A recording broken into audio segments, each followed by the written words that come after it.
صدقہ دینے والے مرد اور صدقہ دینے والی عورتیں، روزہ رکھنے والے مرد اور روزہ رکھنے والی عورتیں، اور اپنی شرمگاہوں کی حفاظت کرنے والے مرد اور شرمگاہوں کی حفاظت کرنے والی عورتیں، اور اللہ کو بہت زیادہ یاد کرنے والے مرد اور بہت زیادہ یاد کرنے والی عورتیں، ان سب کے لیے اللہ نے بخشش اور بہت بڑا اجر تیار کر رکھا ہے۔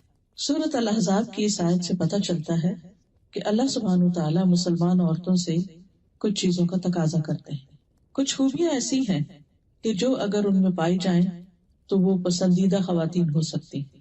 حقیقت یہ ہے کہ یہ دنیا اللہ نے بنائی ہے، ہمیں بھی اللہ نے بنایا ہے، اور ہم نے واپس بھی اسی کے پاس جانا ہے۔ ہم سب کو یہ سوچنا چاہیے کہ جب ہم واپس اس کے پاس پہنچیں گے، اس کے سامنے کھڑے ہوں گے، تو اس وقت وہ ہماری کس بات سے خوش ہوگا؟ کیا ہم اس دن کے لیے اپنے آپ کو تیار کر رہے ہیں؟ اپنے اندر وہ مطلوبہ صفات پیدا کر رہے ہیں، وہ اخلاق پیدا کر رہے ہیں کہ جو اس کو پسند ہے، جو اس کو چاہیے، اور جس کے بارے میں وہ سوال کرے گا، اور جو اس سے ملاقات کے وقت اس کو راضی اور خوش کر دے گا۔ ہم سب کو گاہے بگاہے اپنے آپ سے یہ پوچھنا چاہیے، چونکہ ہم اس دنیا میں رہتے ہیں، ہمارے چاروں طرف ہمیں دنیا ہی نظر آتی ہے، لہٰذا ہم وہ بننے کی کوشش کرتے ہیں جو دنیا کے لوگوں کو پسند ہے، جس کی دنیا کی مارکیٹ میں ویلیو ہے، اور ہم یہ بھول جاتے ہیں کہ یہ دنیا ان کی نہیں، یہ بھی ہماری طرح عارضی طور پر اس دنیا میں رہ رہے ہیں۔ تو بجائے اس کے کہ ہم لوگوں کے سیٹ کیے ہوئے کرائیٹیریا کے مطابق اپنے آپ کو ڈھالیں اور لوگوں کی پسند کے مطابق ہم اس دنیا میں رہیں، ہم کیوں نہ اس رب کی مرضی اور اس کے بتائے ہوئے طریقے کے مطابق اس دنیا میں رہیں کہ جو ہی ہمارا یہ سفر اپنے اختتام کو پہنچے، اور ایک دن تو پہنچنا ہی، اختتام ہو جائے گا ایک دن، وہ دن لازماً آ کر رہے گا، تو اس دن کے لیے مجھے تیاری کرنی ہے کہ اس دن مجھے خوش کرنے والی، میرے لیے سکون اور آرام کا باعث کون سی چیز ہوگی۔ اس دن میرے ساتھ جو سلوک کیا جائے گا وہ کس بنیاد پر ہوگا۔ اس دن کے لیے لازم ہے کہ ہم اپنے آج کے دن کو، آج کی زندگی کو ایسا بنائیں کہ جو کل فائدہ دے۔ خوش نصیب ہے وہ لوگ کہ جن کے لیے اللہ سبحانہ وتعالیٰ فرماتا ہے رضی اللہ عنہم ورضوا عنہ، اللہ ان سے راضی ہو گیا اور وہ اللہ سے راضی ہو گئے۔ اور جب ان کے پاس موت آتی ہے تو فرشتہ آ کر کیا کہتا ہے؟ یا ایتھا النفس المطمئنۃ ارجعی الی ربک راضیۃ مرضیہ فادخلی فی عبادی وادخلی جنتی، کہ اے نفس مطمئنہ واپس چلو اپنے رب کی طرف، اس حال میں کہ تم رب سے راضی اور رب تم سے راضی، آؤ میرے بندوں میں داخل ہو جاؤ، میرے بندوں میں شامل ہو جاؤ، یعنی خاص بندے جو ہیں اس کے، آؤ میری جنت میں داخل ہو جاؤ۔ یہ ہے اصل کامیابی کہ جس انسان کو موت کے وقت یہ پکار آئے، یہ آواز آئے کہ اے نفس مطمئنہ رب تم سے راضی ہے، جیسے تم اپنے رب سے راضی ہو رب بھی تم سے راضی۔ آج ہم اپنے آپ سے پوچھیں کہ کیا میں اپنے رب سے راضی ہوں، اس کے احکامات پر، اس کے فیصلوں پر، اس کے دین پر، اس کے بتائے ہوئے طریقوں پر؟ کیا وہ جو کچھ مجھ سے چاہتا ہے میں اسے خوشی سے قبول کرتی؟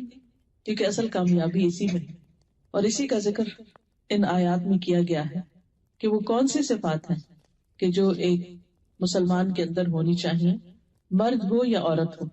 مردوں اور عورتوں کا ساتھ ساتھ ذکر کیا گیا، اور تمام صفات میں دونوں برابر کے شریک ہیں، کوئی ڈسکریمنیشن نہیں، کوئی فرق نہیں، جو مردوں سے چاہا گیا وہی عورتوں سے چاہا گیا۔ تو آئیے ہم دیکھتے ہیں کہ ان آیات میں ہم سے کیا کہا گیا ہے، اور پھر یہ کہ صحابیات کی زندگی کیسی تھی، جو اللہ کی پسندیدہ ترین خواتین تھیں، انہوں نے زندگی کیسے گزاری، اللہ تعالیٰ ہم سے کیا چاہتا ہے۔ تو سب سے پہلی چیز، ایک مثالی مسلمان خاتون جو ہوتی ہے اس کا اپنے رب سے ایک مضبوط تعلق ہوتا ہے۔ فرسٹ اینڈ فورموسٹ اپنے رب کے ساتھ ون آن ون کنیکشن، اپنے رب پر ایمان لانا اور اس کے دین کو، اس کے بتائے ہوئے طریقہ زندگی کو خوشی سے قبول کرنا۔ تو سب سے پہلی چیز ایمان ہے، اور اس میں ہم دیکھتے ہیں کہ سب سے پہلی عورت جو نبی صلی اللہ علیہ وسلم پر ایمان لائی وہ حضرت خدیجہ رضی اللہ تعالی عنہا ہے۔ آپ جس حالت میں دنیا میں یعنی غار حرا سے تشریف لائے تھے، آپ ڈرے ہوئے تھے، گھبرائے ہوئے تھے، خوف زدہ تھے، لیکن حضرت خدیجہ رضی اللہ تعالی عنہا نے آپ کو دیکھتے ہی آپ پر کوئی شک نہیں کیا، وہ خوفزدہ نہیں ہوئی، بلکہ انہیں پورا یقین تھا کہ جس شخص کے اندر ایسا اخلاق ہے جس کا وہ ذکر بھی کرتی ہے، کہ جو دوسروں کی مدد کرنے والا ہے، جو غریبوں کے کام آنے والا ہے، اس کو اللہ تعالیٰ رسوا نہیں کرے گا۔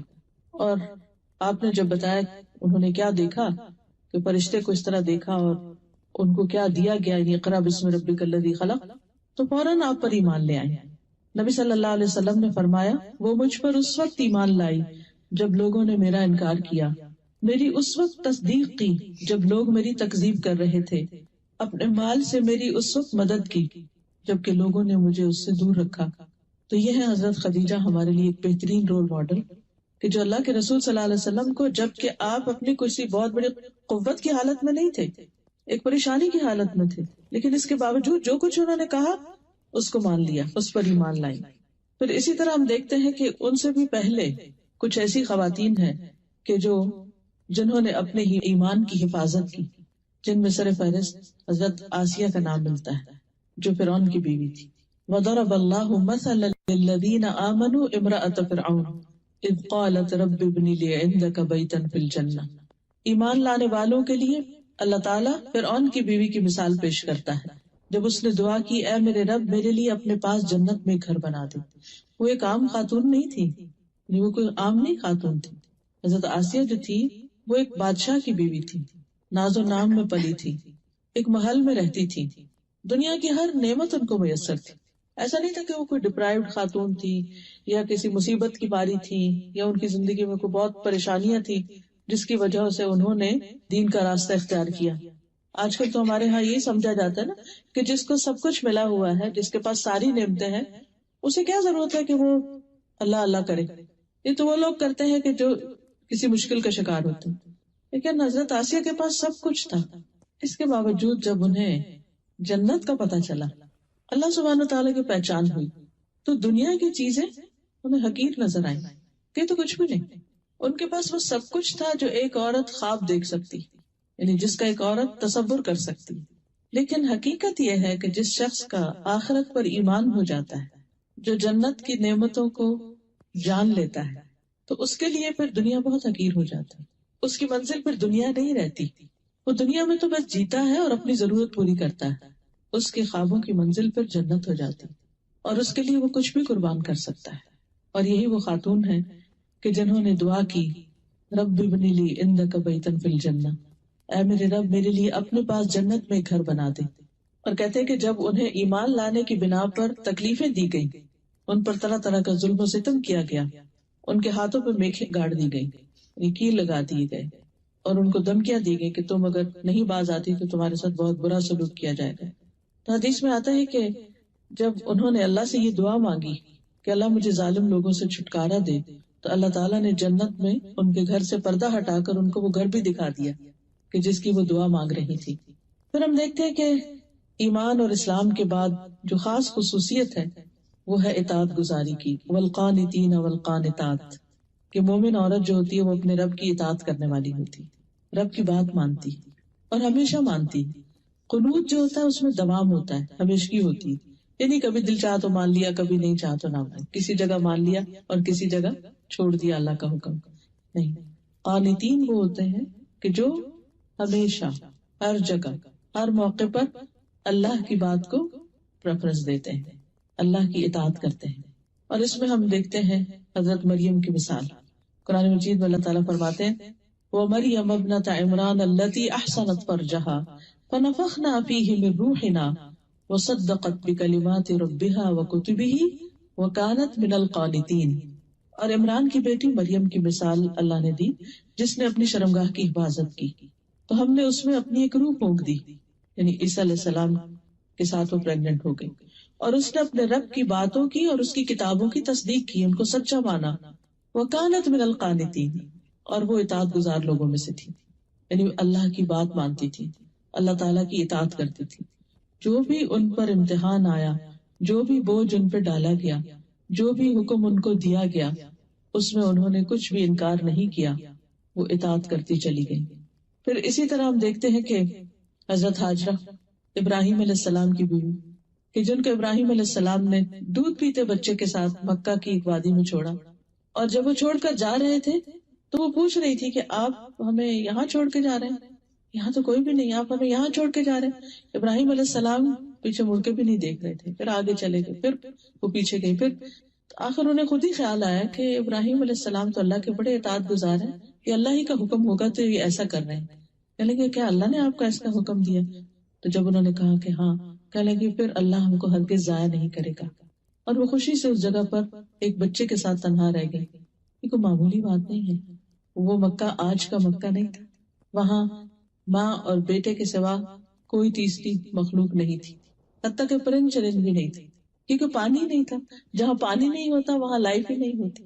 پھر جب زمزم اللہ سبحانہ تعالیٰ نے ان کو عطا کیا تو پانی کی وجہ سے پھر پرندے آئے، پرندوں کو دیکھ کر راہ گزرتے مسافر بھی آ گئے. لیکن یہ اطاعت کی کتنی بڑی مثال ہے، بہت بڑی قربانی. اور یہ بھی آپ دیکھیے کہ مصر کی رہنے والی تھی، ایک ترقی یافتہ ملک تھا، اور ایک بادشاہ کے پاس تھی جس نے حضرت سارہ کے ساتھ برا سلوک کرنا چاہا تو اللہ سبحانہ تعالیٰ نے اس کے اوپر یعنی اس کو روک دیا. ان کی دعا سے حضرت سارہ نے جب دعا کی، اور پھر جب وہ وہاں سے جانے لگے ابراہیم علیہ السلام، تو بادشاہ جیسے اس زمانے میں تو انسان بھی بکتے تھے اور انسانوں کو ایسے بھیڑ بکریوں کی طرح تحفے میں دے دیتے تھے. تو حضرت ہاجرہ کو اس بادشاہ نے، جو مصر کا بادشاہ تھا، اس نے ابراہیم علیہ السلام کو تحفے میں دیا تھا. اب یہاں آپ دیکھیے کہ ان کا نہ کوئی گھر ہے، نہ کوئی خاندان، نہ کوئی رشتہ دار، کوئی بھی نہیں، نو ون، اس قدر آئسولیشن. ہم دیکھیے کہ کینیڈا میں آنے کے بعد جب سب کچھ لوگوں کو مل جاتا ہے، کیوں ڈپریشن میں چلے جاتے ہیں، کیوں دکھی رہتے ہیں، کیوں پریشان ہوتے ہیں؟ بھئی سب کچھ ہے، اب اور کیا چاہیے؟ وہاں پاکستان میں تو سسرال بھی تنگ کرتا تھا اور رشتے دار بھی پریشان کرتے تھے اور جاب بھی بہت اچھی نہیں تھی، گھر بھی بہت اچھا نہیں تھا. یہاں تو وہ سب مسئلے حل ہو گئے، اب تو کوئی مسئلہ رہنا نہیں چاہیے. لیکن سب کچھ ملنے کے باوجود دل خوش نہیں ہے. یہاں کچھ نہ ہونے کے باوجود اطمینان ہے، ایسا توکل، ایسا یقین کہ اللہ ہمیں ہرگز ضائع کرے گا ہی نہیں، ہمارے ساتھ اچھا ہی ہوگا. اس کو کہتے ہیں اسلام، کہ اللہ کے فیصلوں پہ سر تسلیم خم کر دینا، راضی ہو جانا کہ میں اس پر راضی ہوں. پھر اسی طرح ہم دیکھتے ہیں کہ نبی صلی اللہ علیہ وسلم سے بہت سی صحابیات نے بیعت کی تھی جب وہ مسلمان ہوئی، اور ان سب نے بھی جو خاص طور پر ایمان اور اسلام اور اطاعت کے اوپر بیعت کی تھی، کہ جو جو شرائط ان کے سامنے رکھی گئی انہوں نے سب کی سب تسلیم کر لی. پھر اسی طرح ہم دیکھتے ہیں کہ ازواج مطہرات جو ہیں، نبی صلی اللہ علیہ وسلم کی جو ازواج ہیں، ان کو جو حکم اللہ تعالیٰ نے دیا قرآن مجید میں، وہ اس کو پورا کرنے والی تھی. وَقَرْنَ فِي بُيُوتِكُنَّ وَلَا تَبَرَّجْنَ تَبَرُّجَ الْجَاهِلِيَّةِ الْأُولَى وَأَقِمْنَ الصَّلَاةَ وَآتِينَ الزَّكَاةَ وَأَطِعْنَ اللَّهَ وَرَسُولَهُ إِنَّمَا يُرِيدُ اللَّهُ لِيُذْهِبَ عَنْكُمُ الرِّجْسَ أَهْلَ الْبَيْتِ وَيُطَهِّرَكُمْ تَطْهِيرًا. اور اپنے گھروں میں ٹک کر رہو اور پہلی جاہلیت کی زینت ظاہر کرنے کی طرح